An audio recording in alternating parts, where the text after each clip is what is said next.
Selamat siang, Romo, Diakon Suster, dan Frater, serta Bapak Ibu yang terkasih di dalam Kristus. Apa kabar hari ini?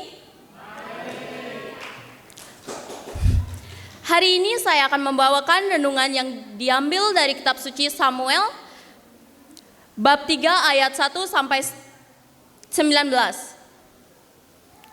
Samuel adalah seorang anak muda yang menjadi pelayan Tuhan di bawah pengawasan Iman Eli. Nah, pasti ada yang bingung. Apa sih melayani atau pelayanan itu? Tanpa sadar, sering kita memiliki motivasi yang salah dalam melayani. Seperti, wah, kesempatan nih bisa pelayanan sama dia. Semoga melalui pelayanan ini dia mau perhatiin aku. Dan yes, akhirnya bisa menunjukkan skill baruku. Padahal, pelayanan adalah sarana kita untuk memuliakan Tuhan, bukan untuk memuaskan keinginan sendiri. Kita perlu sadar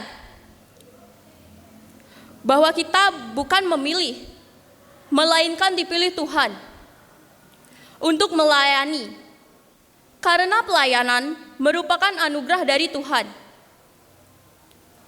Dalam melayani Tuhan, jangan pernah memiliki ambisi ingin dihormati dan dihargai.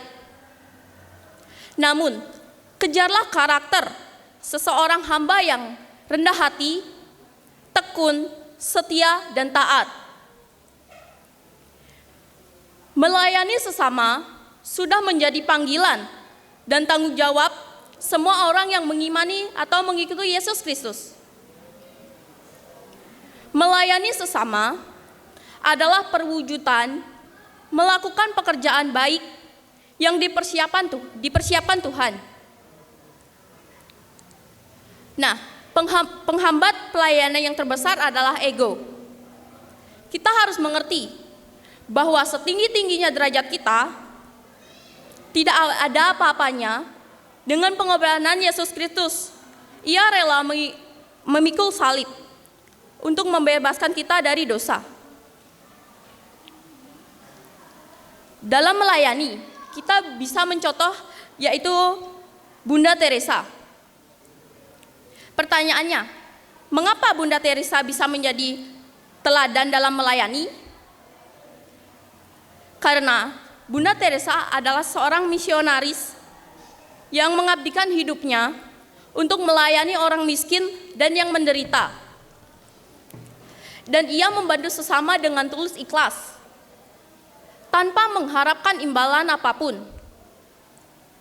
Bapak, Ibu, dan saudara-saudari yang terkasih di dalam Kristus, melayani tidak hanya dibatasi di gereja saja. Di lingkungan masyarakat pun juga bisa.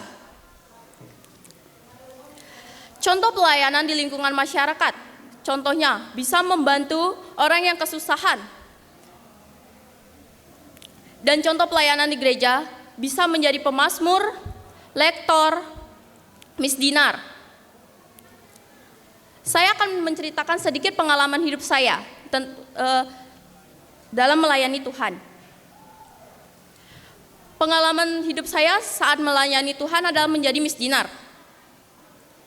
Singkat ceritanya, saya mengenal gereja pada kelas 4 SD. Dan di suatu hari, saya diajak oleh bapak saya untuk mengikuti misa. Pada saat misa, saya terkesan oleh Miss Dinar.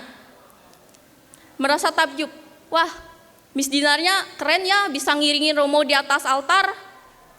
Dan di saat itu, saya ingin juga mengikuti Miss Dinar, karena bisa mengiringi romo dan merayakan Ekaristi di depan altar. Dan sampai sekarang, saya juga masih aktif di dalam Miss Dinar. Dan Samuel dipanggil Tuhan sebanyak 3 kali. Lalu pada panggilan ketiga, Samuel menjawab panggilan Tuhan. Katanya, "Berfirmanlah ya Tuhan, sebab hamba-Mu mendengar. Lalu berfirmanlah Tuhan kepada Samuel bahwa dia akan melakukan sesuatu di Israel dan akan menghukum anak Eli karena dia telah menghina Tuhan. Saudara-saudari yang terkasih di dalam Kristus, kita harus mencontoh Samuel. Walaupun dia masih muda, ia mau mendengarkan firman Tuhan. Kita juga harus mendengarkan firman Tuhan. Bagaimana caranya? Dengan cara membaca kitab suci. Luangkanlah waktu Bapak, Ibu, saudara-saudari untuk mendengarkan firman Tuhan. Janganlah kita sibuk dengan hal duniawi seperti bermain HP dan melupakan Tuhan. Saudara-saudari yang terkasih, pesan yang bisa kita ambil dari kisah panggilan Samuel adalah kita harus siap jika dipanggil Tuhan dan mau mendengarkan firman Tuhan. Kita melayani Tuhan harus dengan tulus ikhlas dan siap kapanpun dipanggil Tuhan. Tuhan Yesus memberkati.